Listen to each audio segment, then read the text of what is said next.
What is going on, everybody? Welcome back to the channel. After Sound here, bringing you Splinterlands content every single day. We also stream right here on this channel every Tuesday, Thursday, and Sunday morning, so come by and say hello.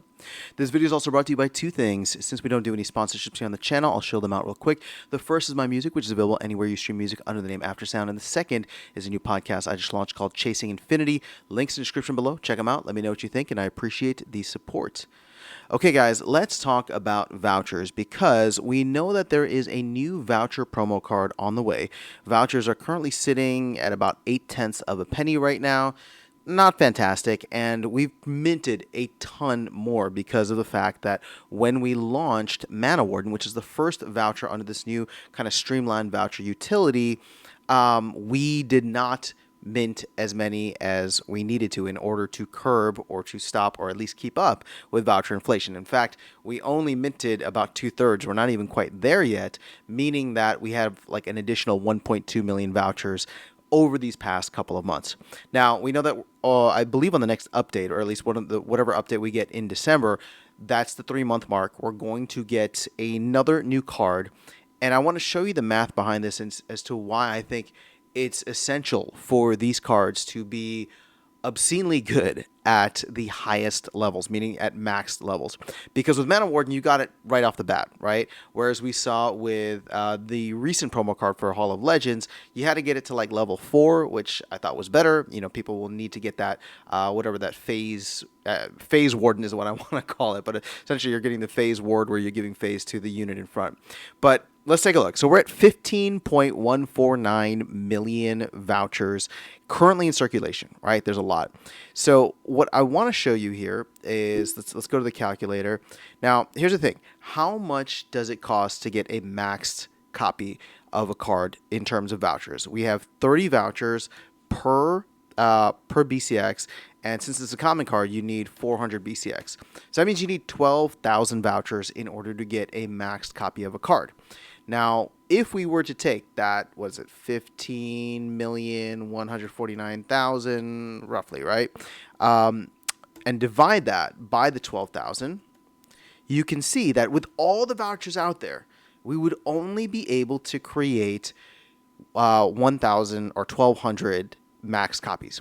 Now, that's not too many, but I would say that that's probably too many for the actual real players in the game that need a card. But even still, if you would look at like the top, I don't know, 200 to 300, we'll call it 200 to 300 players needing or wanting a max copy of this card in order to be competitive, especially if they're getting vouchers for free and voucher value is at like a penny or below, that would make a significant dent. I mean, let's run the numbers on that real quick, just out of curiosity. So we can see here, 200 times 400 times 30, right? Is that the math? Will get you, is that 2.4 million vouchers? I mean, that would run through quite a bit. Obviously, that wouldn't necessarily be enough to curb inflation because we would need 3.6 million. But you get my point, right? So if we were to get, I guess it would be 300 million or 300 that we need. Point being that we need a significant amount. We need a significant amount. You need to make these things maxed out. And my hope is that we see that with whatever this card ends up being, that it gets that super boost. So I'm thinking of like Night Stalker, for example, where you get the blast at the highest levels, and it's just something that you need to have. Because going back to this, right, what we want to see is voucher supply start to dwindle. We've only seen it continue to grow over time as there's less and less utility. Now, I made a video recently talking about the fact that you can get a decent APR just from throwing vouchers into the LP. That's all that you can really do with it right now, unless you want to sell, take the 10% hit on the fee, and then, buy something else. Which, if you had been doing that with SPS, especially while SPS was below a penny, you're probably up right now. So that's not a terrible thing to do either.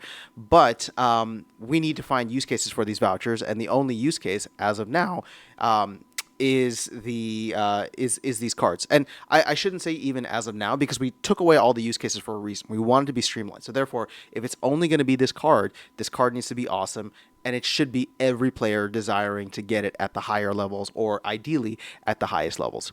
Now, I'm excited for this next iteration because if you remember back in September when Mana Warden launched, it was also the launch of the LP, and there was an exploit, there was a mistake in there.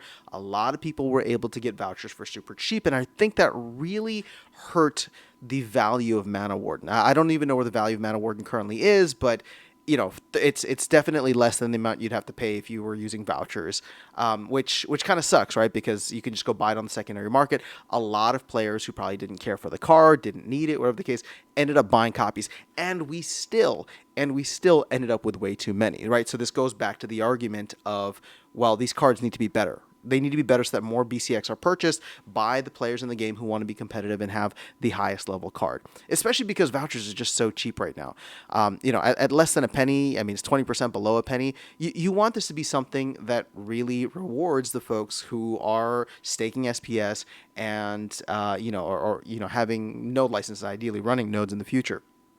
But I would say that ultimately, the fact that we are now going to head into the second iteration, we don't have to worry about the LP and any kind of exploits or people getting vouchers for super cheap and then essentially converting that into extra mana wards. I mean, maybe, what's funny is we probably burned maybe more vouchers than we would have had that exploit not happened.